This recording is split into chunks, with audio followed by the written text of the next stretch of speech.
So we had a glitch. The video stopped recording. Again, just food for thought. Keeps this from scratching the paint. All right, so now all I'm going to do is I'm going to start tightening. Of course, remember, turning to the right is loosening. I'm sorry, is tightening, and turning to the left is loosening. So we want to tighten these. So I'm going to set it so I can turn it to the left and it's tight.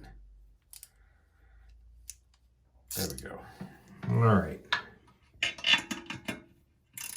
And remember, you are not over tightening this. You just want to snug these up.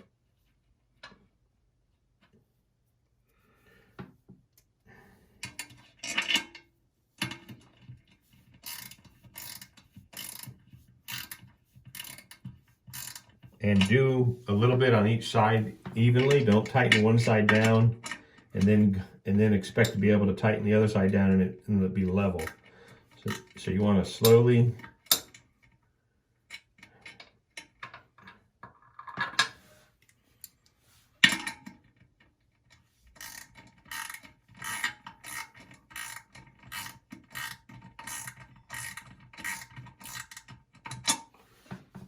come back to this side. All right, and as you start to feel it tighten, you have to apply more pressure. What you want to do is start seeing if this is becoming more sturdy. It is not ever going to be rigid. It has to have some flexibility. So you want to make sure it doesn't rock back and forth, and it doesn't. It doesn't go side to side. You don't want water sloshing.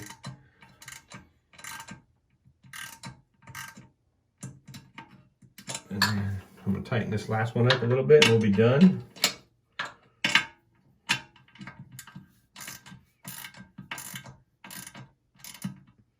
You can put a level across this if you're concerned about it being level. I kind of eyeball it, but the directions do say to level it. What I typically do is just back away and I look at the bottom of the bowl here and make sure that it appears to be level. So what we're going to do is we're looking right into that slot, and that looks pretty level to me based on the toilet. So now the last thing to do, again, your water valve has been off the entire time since you started this project. So you're going to go grab the water hose or the feed line, and you're going to put it up to the bottom of this valve. The bottom of this valve that sticks out the bottom. And then you're going to, I can do this one by hand. You may have to go down there and physically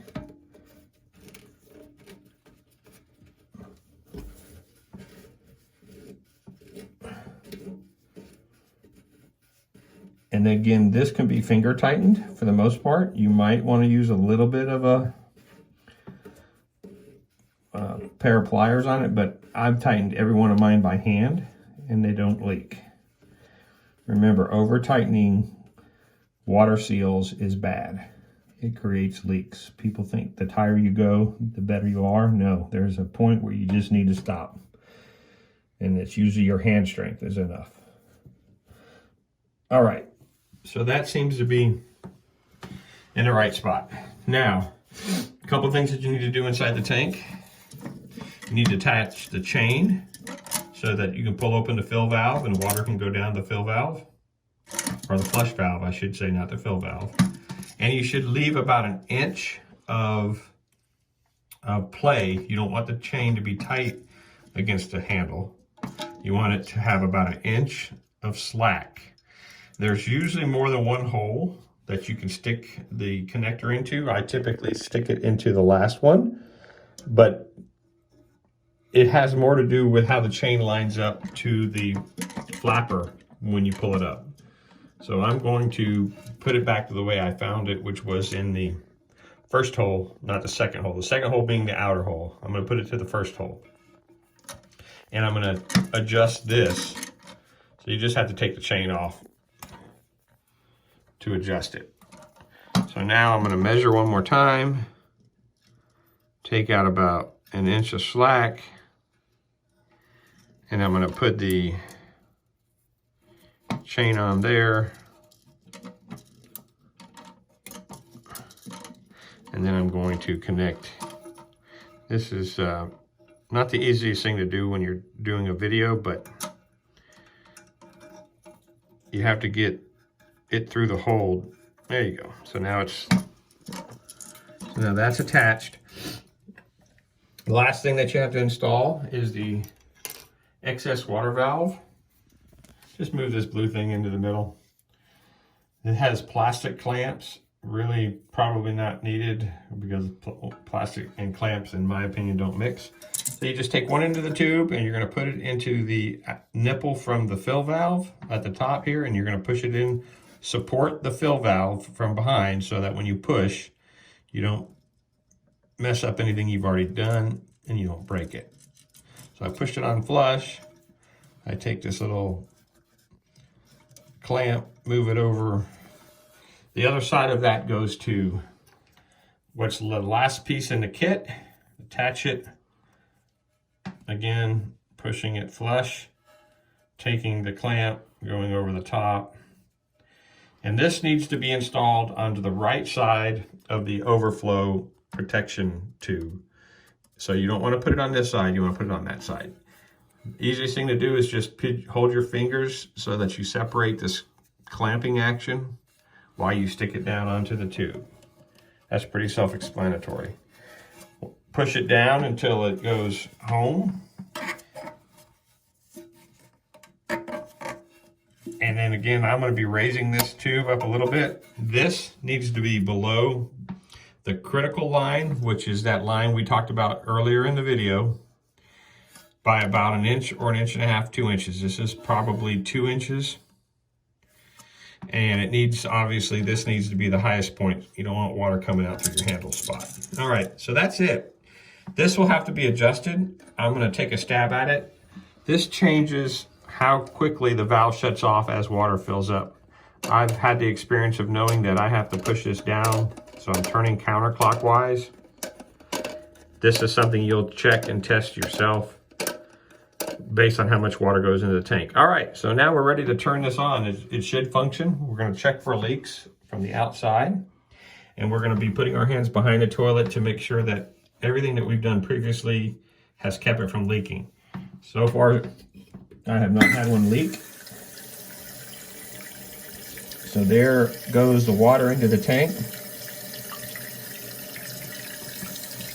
And I'm checking, feeling to see if any water is coming out. If there is, obviously immediately shut off the outside valve down here.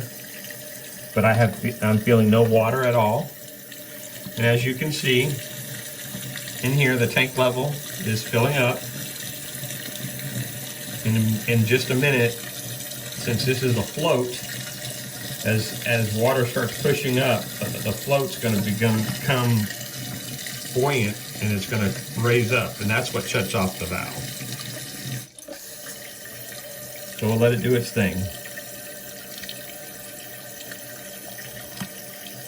Nope.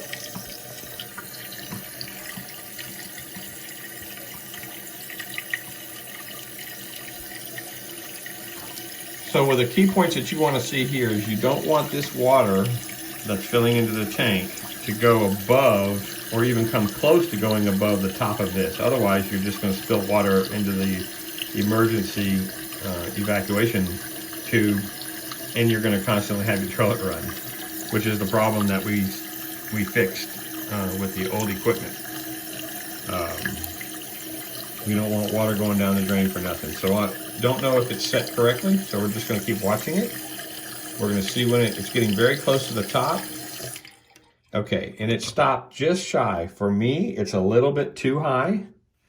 Here's the top of the valve, and the water is right there, as you can see. I mean, the top of the tube, and the water is right there. So I'm going to make it shut off a little bit below that. So how do we do that? We simply go over here, and we turn counterclockwise, which pushes the float further down into the water, which would make it end up shutting off. And how we're going to check that, we're going to release a little bit of water. All right, we'll let it fill back up. Watching that float.